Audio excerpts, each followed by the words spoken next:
Alright, welcome back. Last time we ended up winning that ridiculous war and just formed the Siberian Free Territory. Just began the regional focus tree. So yeah, welcome to the regional stage. No one else has gotten this far yet. Central Siberia tends to be the fastest to unify. Yeah.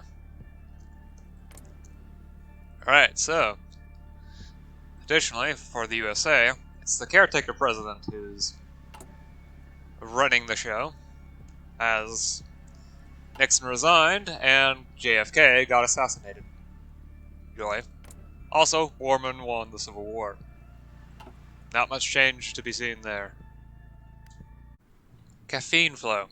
Luxuries such as tea and coffee were once rare commodities during the chaos of the late 50s and early 60s, only available to those with both money and connections, and utterly out of reach for most of the population.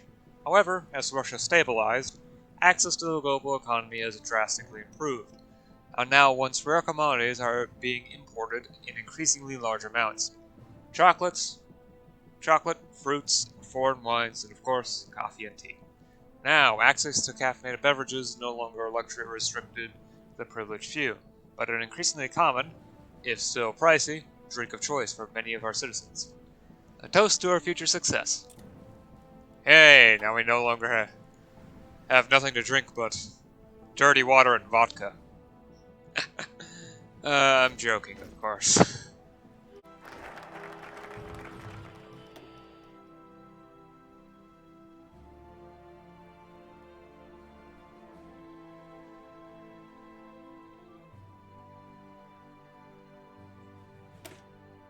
To let the Black Army control new lands would be nothing but an absolute betrayal of our ideology. To unite anarchy, Mikhail sat back in his chair, tired after a long day of reading reports and negotiating with local commune leaders. After 20 years as a leader general in the Black Army, if he had learned one thing, it was administrating a territory was always harder than conquering it. One might think that allowing the communes their own rights and shifting the duties of governments onto them would make life easier, but that never seemed to be the case. Mikhail found his office always filled with sounds of fierce arguments as he clashed with commune leaders endlessly about how much material he could provide them and how many men he needed from their communes.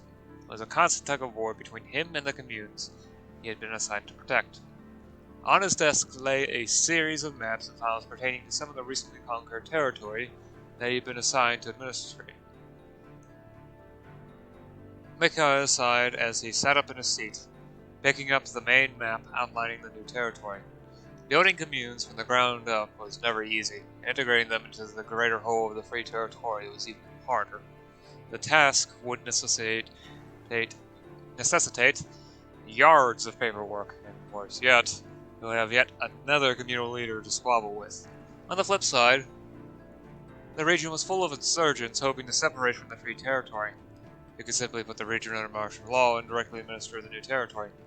He could establish the commune's elections later, and in the meantime, it would certainly make his job easier. Mikhail rubbed his eyes and wondered what to do. Too many decisions.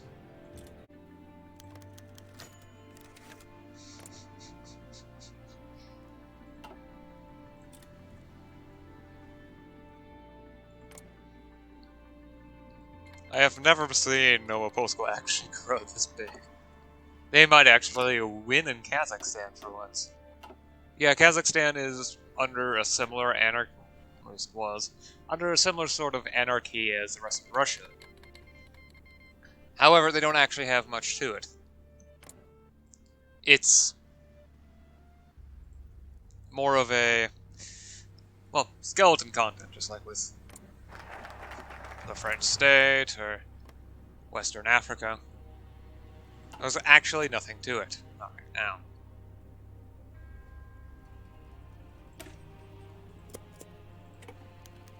Hotline Anarchy.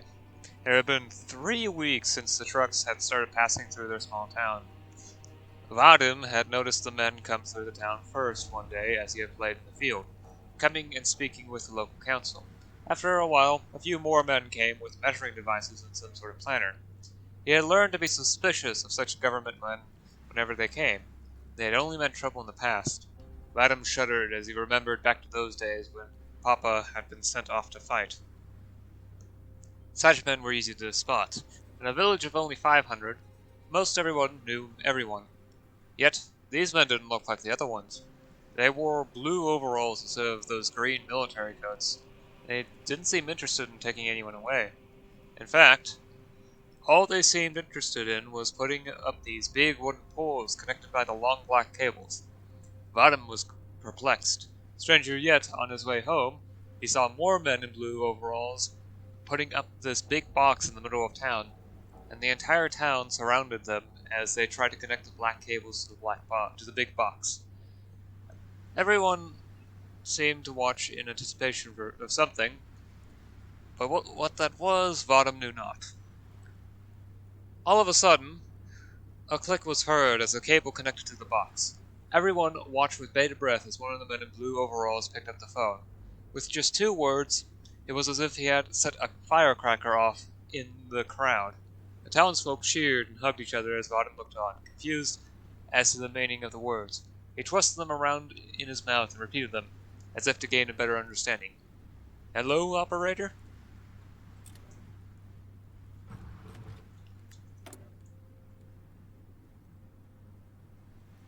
Telecommunications. They are the future. I would know, you're probably watching this on the internet.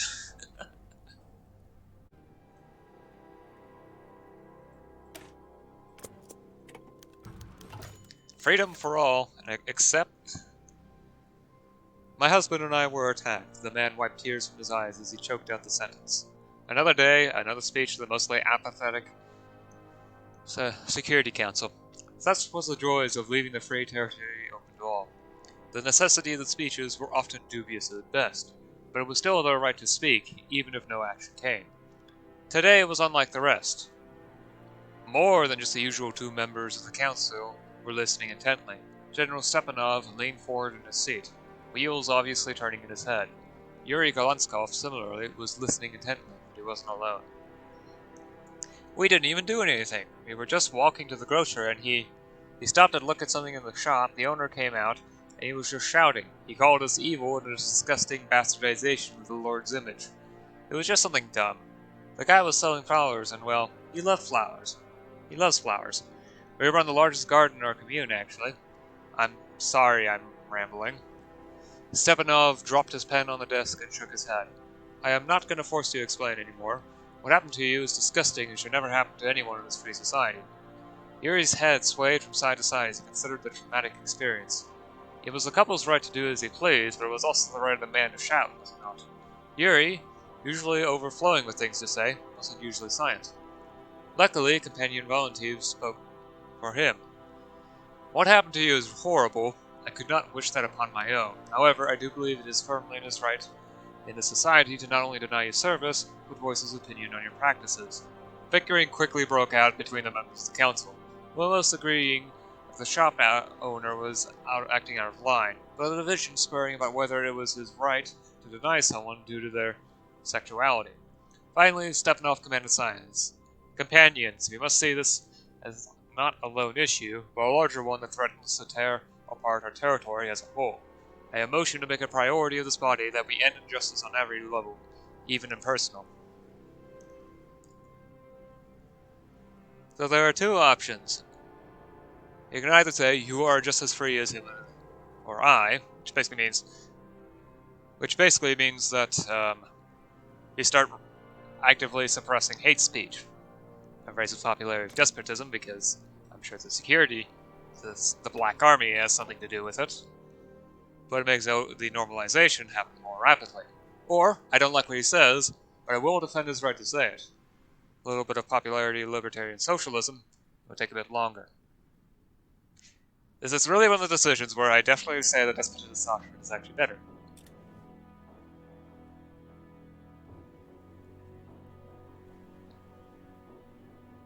Yeah, that's actually one of the most unique things about the Siberian Black Army. They're the only state, at least in the current version of TNO, to be able to achieve the max... Thanks, Indonesia.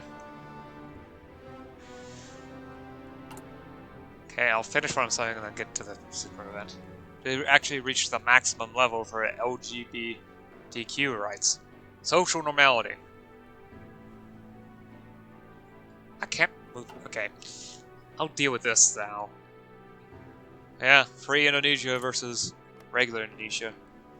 Happens to be Japanese collaborationists. We prefer independence with poverty to servitude with plenty. Saku Tur. I almost certainly mispronounced that. The Pacific Allight. Yeah, free Indonesia is backed by the US.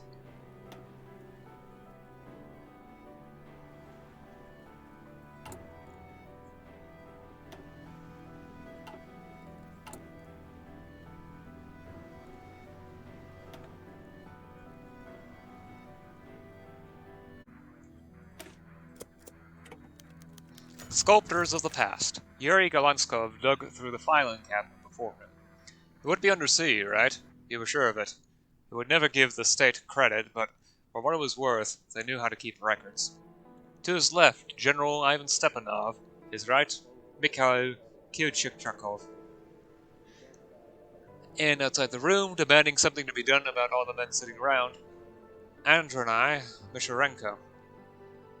There was some comedy to the situation. The key members of the Security Council, the men responsible for the ascendancy of anarchism, piffering about a college campus. It was very important to Yuri and Stepanov, but it didn't stop the two from seeing the humor in it. All that training worthwhile, Ivan? They ever teach you how to pillage a college and war school? Stepanov only scoffed, continuing to go through the files before him. Galanskov chuckled to himself and continued to flick through the millions of papers occupying the cabinet. Found something, said Kyuchikchakov,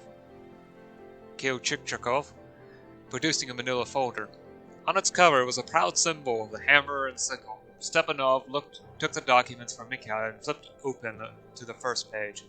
Curriculum of the Union of Soviet Socialist Republics, it read, bold and spelled in capital letters. Stepanov handed the document to Galanskov, who, at least, attempted to read each page diligently before Stepanov took the folder back. You can read it on your own time. We have what we are looking for now. This, along with all the other ones from the other colleges in the city, should be enough for them to build an adequate curriculum. Ivan, you're too quick to accept Soviet teachings. Keep looking. I am sure to find a curriculum here that suits the people's vision for the future. Stepanov shook his head and countered. I hate them as much as you do, Yuri. I think what would be best if we didn't restrict knowledge, but allow the people to choose what is best. Yuri considered this for some time.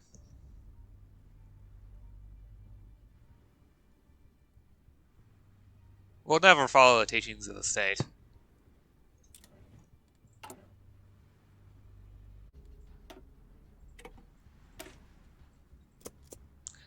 Burgundian bunkers? Shocking news out of the hermit state of Europe today, as the Swiss government reports that Burgundy has begun the construction of a series of large bunkers in the Western Alps. The move has earned much scorn from critics of the Reich, who say they are hidey holes for the Burgundian leadership in the case of an armed conflict with Germany. The Ordensstaat, in a rare communication with the outside world, has issued a condemnation of the insidious lies of the Swiss, but has not denied they are building bunkers. It remains to be seen why they are wasting their time on this matter. The beginning of a Burgundian spring, or just more corruption? In case you're wondering what Burgundy's doing, no one really knows. Strenggeheim. Yeah, which is German for top secret. Or strictly secret, to be put more literally. I was really hoping Nova Polska would be able to actually win this. Well, and they're unable to core territory, so long as they keep across, they should be fine. Problem is, they have to capitulate them somehow. At the very least, they seem to be taking some victory points. Anyway, to be pro or reactive. Mikhail Kyuchikchakov scanned over the proposal on his desk. The plan, authored by Stepanov, seemed like his usual shtick. Mikhail cared very little for anarchism, even less so for Stepanov. Mikhail liked numbers. Numbers made sense in a world where nothing did. If he had never read Bakunin, or had only heard of Makhno in passing, Mikhail knew how to make things work. Even Yuri had to admit it every now and then. That's a lot of zeros on this figure here, Ivan, Mikhail said, peering over his glasses. I'm not going to bore you with the ideological implications of your little anti-poverty, or shall I say, anti-Galanskov proposal here. What's more important to me is how you want to bring this about when I'm already differing a sizable portion of our budget to keeping your boys stocked up with the most up-to-date guns money can buy. Stepanov leaned forward, folding his hands on Mikhail's desk. I assure you, companion Chichikov, that, well, what I'm offering is not only feasible, but it is necessary. We ought to be actively redistributing the wealth to the people. Think of how many lives we could be saving and improving with this landmark agenda. Mikhail sighed and shook his head. Cut it out, Ivan. I am not Yuri.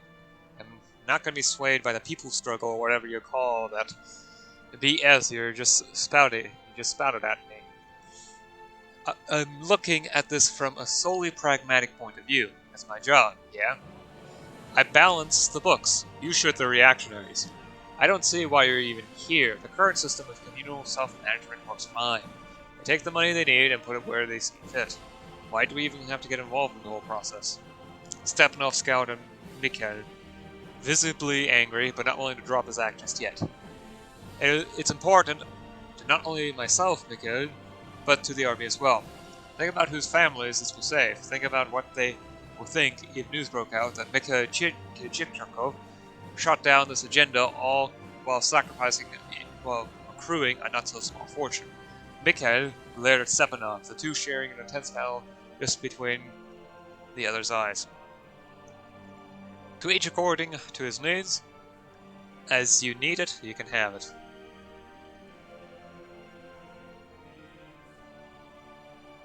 All things considered, I could really use more political power. This will reduce it. Additionally, I think this will actually improve poverty rate even more. And, well, despotism. Don't want that too high. Yeah, I don't think I need to increase poverty rate. Improve poverty rate anytime soon now. Let's increase it by 11.5 per month. Once it hits 240, we'll upgrade. The end of the South African War. The most controversial and significant international conflict since the Second World War, the South African War, has now come to an end. Today's coming into force of the Treaty of Gaborone, with Oberst Rolf Steiner signing for the German forces and General Creighton Abrams signing for the forces of the OFN. The development of the war into a bitter and costly stalemate has forced a return to the pre-war borders. With the border unchanged and a terrible loss of life on both sides, the controversy of the war appears solidified in history, as many now ask whether the war was truly worth it. Now, as the Boer people reintegrate into South Africa, many within the OFN fear the last beacon of democracy in Africa will swiftly return to its pre-war troubles, while German Africa faces an uncertain future now that the Schild's gamble to secure Africa has failed. Peace at last. But the peace won't last long. It's not for part of it. Part of Africa. Do Svidania. Yuri walked briskly past the proud gate of cogskin, towards the General Assembly for what could be his last time. He shivered in the Siberian frost, his multiple layers of clothing doing little to protect him from the cold. Despite the ambulance, or maybe because of them, Yuri froze in his tracks. He breathed in the cool air of the city he built, that he loved, the city where it all began. He sauntered to the gate, so many engravings on it from so many expeditions. It began to set in with him, this was real. Him, Yuri Galanskov, was forging a new Russia, hand in hand with his communal brothers. It felt so final. There was no going back now. He had led too many armies, too many had died. He must charge ahead at full speed now. Inaction now would spell the death of the anarchist movement. Yuri pushed off from the gate and continued his walk to the General Assembly. Throwing the doors open, Yuri saw the usual suspects. Stepanov at his desk, writing something. Valentiv gesturing to a map decorated with cities labeled friendly and opposed, and Mishurenko attempting to cross out all the ones labeled friendly. And hundreds of other people chatting about the assembly hall.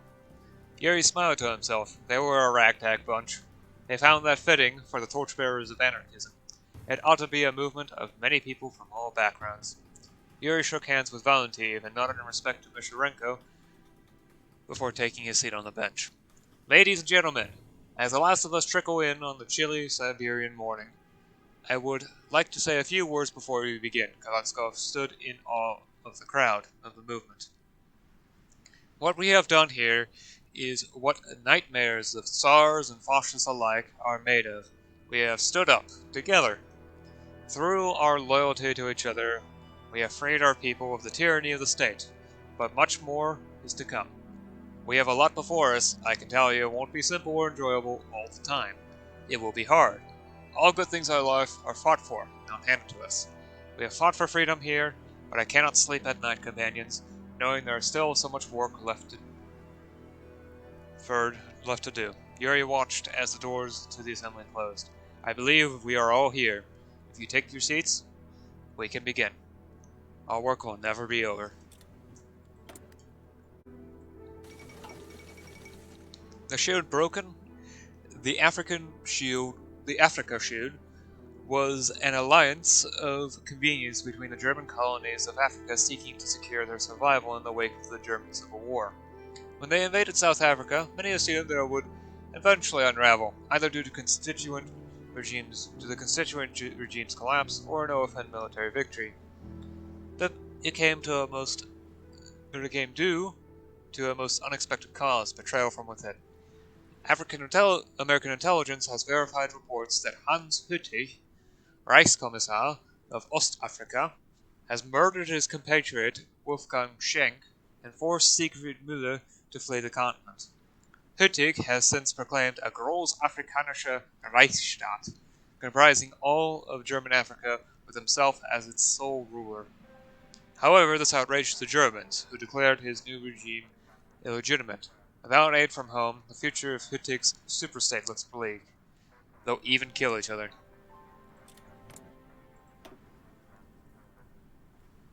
Yeah, this will definitely last a long time.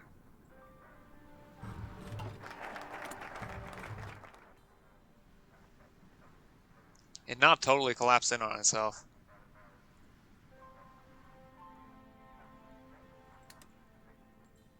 I could really use the coring time that keeps.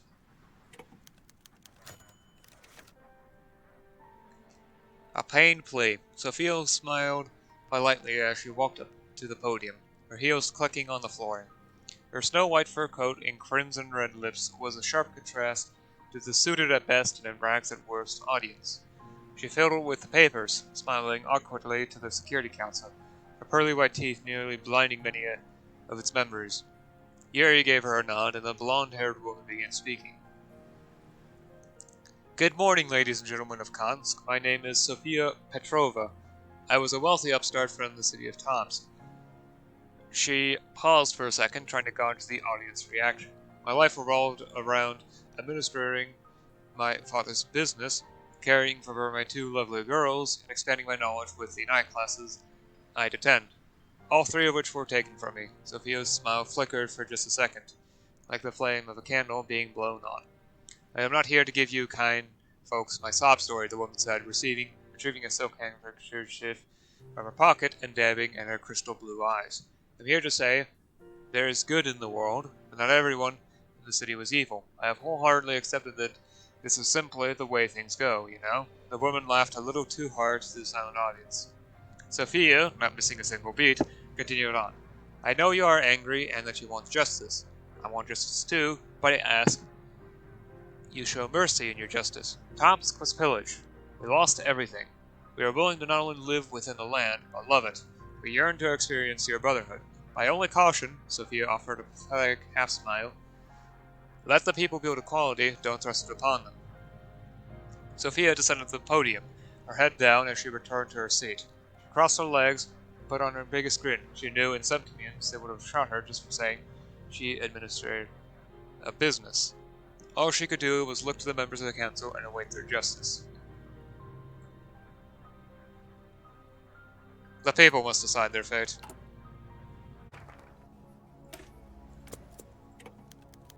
If God were real, we must abolish him. Many things are to blame for the downfall of Russia. The poor planning of Bukharin, the power-hungry generals, crumpling Russia up in their hands and scattering to wind often receive the blunt force trauma of the blame. What so many forget is due to their unwavering commitment to God is the role of the Church. On the surface level, one would be hard-pressed to guess the Church as the root of all evil, but it wouldn't be too far from the truth. Believing in God is opposed to the anarchist mindset in and of itself. To be a servant of God is to be endowed with the power of the individual above all else. Those who draft the different versions of the Bible take the chance to manipulate the people's will to their own. As the centuries have passed, the world of God, if it even existed, has been twisted and mangled to the point where it is hardly recognizable. A free land means freedom from all tools of the state, to which the Church is just one of many. That being said, the motion to confiscate the wealth of the Church was one of brutal debate, with the priest of Kants engaging in multiple hour-long debates with Kalanskov over the use of the Church for good and for evil. In the end, the Security Council voted unanimously to handicap the Church, de facto sealing them off from the General Assembly. Let's not go that far. The Church is the root of evil, not religion itself. Great, now I don't have enough political power to do anything in the General Assembly. Well, that's going to be a while. Improved academic base. Nice. That is something to be celebrated. I upgrade from basic literacy to private schooling, which improves quite a few things. Next, I also improve my poverty rate, which improves a lot of things.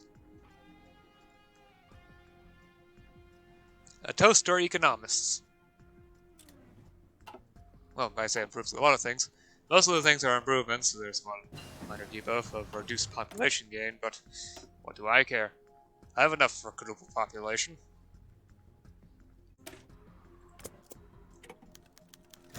Our last hope. How many times had Yuri Golanskov stood before the General Assembly, his companions at his side? How many more times would he? The questions clouded the young man's mind as he climbed up the balcony of the Kansk City Hall. This city is where it all began, where he first protested against the Central Siberian Republic's hypocrisy, where he organized a revolt, where he developed a friendship with Ivan Stepanov, a man he would have disdained. He supposed that was the beauty of anarchy. He didn't know what would come next. He certainly knew what he would like to do. But would he ever achieve them? He was unsure. He had heard reports from both the East and West. Neither were promising. In the middle of them both was the Free Territory, the safe zone between the statists. They would most certainly send their planes and tanks. But what they would falter on is their message. A person will not become a fascist or a socialist if you shoot them long enough. What changes people is words, a uniquely human trait. Kalanskov saw the thousands crowding the city square, and he saw hope, a people who had seen enough suffering for their lifetime.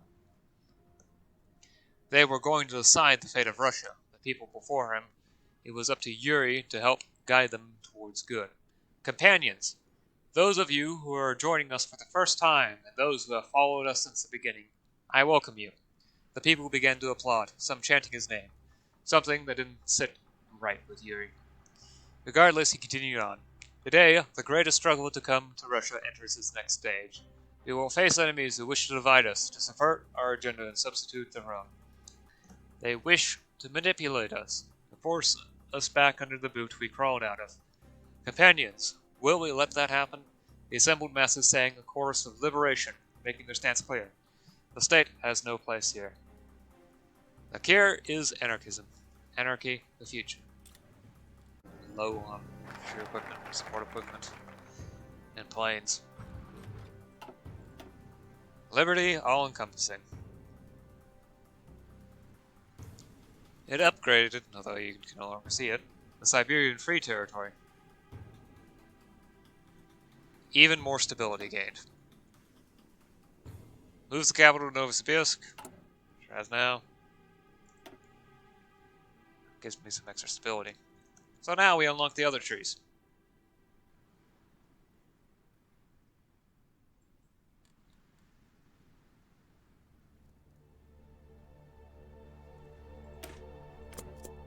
Let's begin developing the free territory.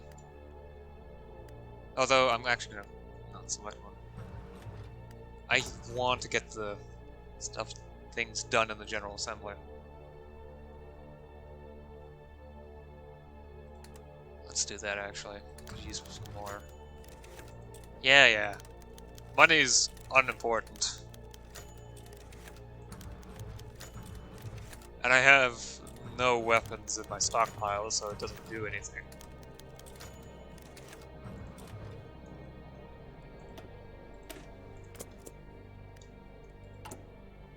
Same with support equipment. Since it doesn't do anything, I might as well spend it.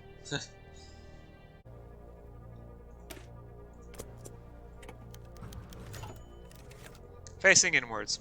On you go, on you go. Last stop for us is there. Yuri gripped his suitcase tightly in his sweaty palms. The Trans-Siberian Railroad was like the sun. It was reliable and omnipresent. Yuri smoothed out his suit and stretched, standing up from his seat. It was nice to have something to ground him in reality. He could barely believe how everything had changed. Like a train barreling its way down the tracks with the brakes cut. They had to run out of rail eventually, right? One day the people would realize that killing everyone in a mob would not be the best solution to their problems, surely. He wouldn't be the one to find out. Yuri stepped off the train. Here he was, Bisk. Yuri looked around for any sign of civilization. He was the only one stepping off the train, after all. He had been briefed that the city was a backwater. It was his job to do his best to prize them. See what was good as is, what could be improved, and what had to be scrapped entirely. Before the collapse of, well, everything, Yuri did the same job, just often accompanied by armed guards and motivated by a large pay. Now he was alone, in anarchy, looking out at a bunch of sheep farmers, tasked with turning the city to a metropolis. Yuri walked around the city, if one could even call it that. For the most part, the rural people of Bisk kept to themselves, which made gathering info difficult. He saw a bar in the distance, the only thing more common than a rail in Russia. Yuri walked in, set down his briefcase, and began jotting down his notes. Abruptly, he felt a tap on his shoulder. "Hey stranger, who are you?" the barkeep asked. Yuri cleared his throat before answering. "I'm just doing surveying the town. Just a little research for the eggheads in Novosibirsk." Yuri laughed awkwardly. Damn, why was he being so awkward? The woman smiled despite his nervous demeanor and said, "Well, Yuri, I hope you say good things about us. We don't get the love we deserve." The woman winked and walked away, leaving a stunned and confused Yuri alone with his notes. He shook his head and looked back at the paper, but the words were blurred. He looked back at the barkeep, conversing with an elderly man. The two shared a hearty laugh. Yuri swallowed and picked up his pen again, writing a simple phrase. Very human.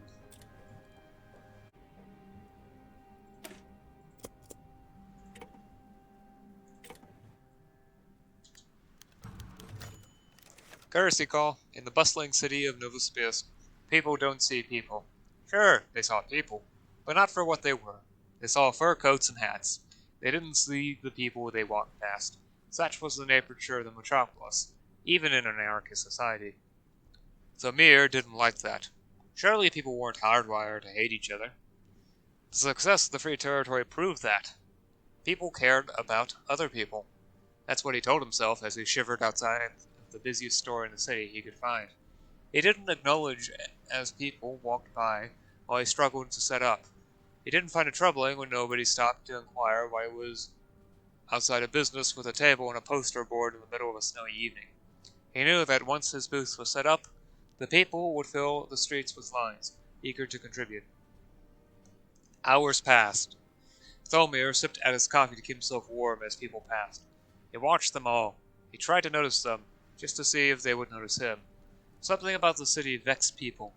They were focused on where they were going, what they needed to purchase, nothing more. Maybe they just needed a little nudge. All social change need little nudges. Good evening. I have been collecting names for the charity my commune is organizing. The woman, obviously annoyed but trying to avoid confrontation, smiled. Oh, that is very admirable. I wish you the best. She attempted to continue on her way, but was stopped by the tight grip of a man's hand. You see, ma'am, there is a troubling sickness plaguing the city and many others, that of negligence and inaction. While we may enjoy the comforts of living, there are many of our companions fighting for their lives on the frontier. I believe it is our duty to provide for our fellow brothers and sisters, no matter where they are from. The woman recoiled, obviously shaken. She looked around for support, someone to free her from the clutches of the man grabbing her in the middle of the plaza, but found people continuing as they were, unbothered. She frowned, not because of her situation, but because nobody had even acknowledged it. She furrowed her brow and turned back to the man at the table. How can I help? Bandits reign in Kazakhstan. If there remain any hope for an end of chaos and for restoration of order in Kazakhstan, it doesn't exist now. The bandit armies under the leadership of boastful and ruthless Abu Khan of Kokshetau, trampled the remaining areas of authority under the hooves of steppe horses and now reign over the vast territories of Kazakhstan untamed. The helpless Kazakh population now has to rely only on themselves for protection from regular raids into cities and the countryside. Pleased with his most glorious victories, Abu Khan, however, doesn't want to stop on his laurels. Realizing that they can become the next target for the marauder hordes of Kazakhstan, the states in southern Russia and Central Asia become more watchful at their borders in the hopes to spare themselves from the wrath of Khan. The Khan rises. Our army sucks. Yeah. I was hoping to see Noah Polska actually somehow manage to win, but... Anyway, power tools replaced with rudimentary manufacturing lines. Excellent. That improves factory output and construction speed. Should make it easier for me to do stuff.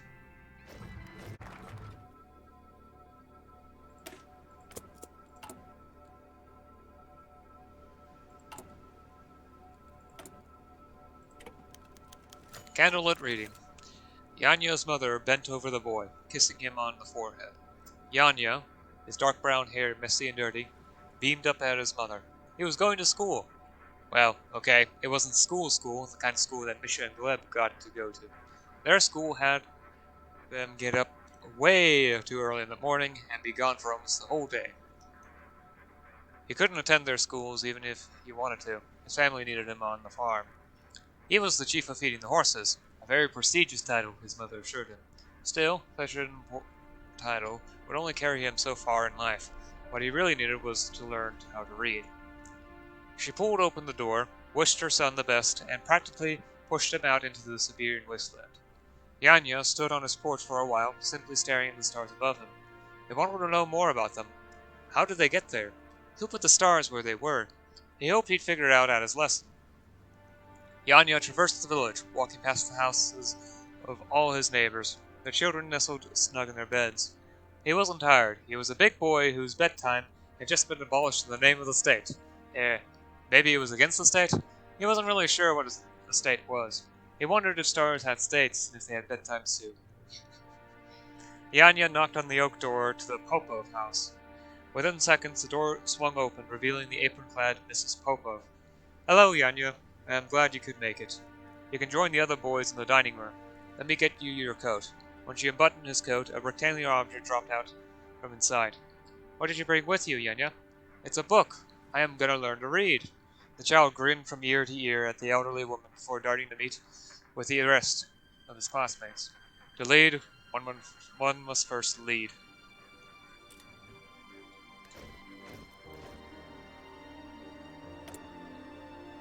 Yep.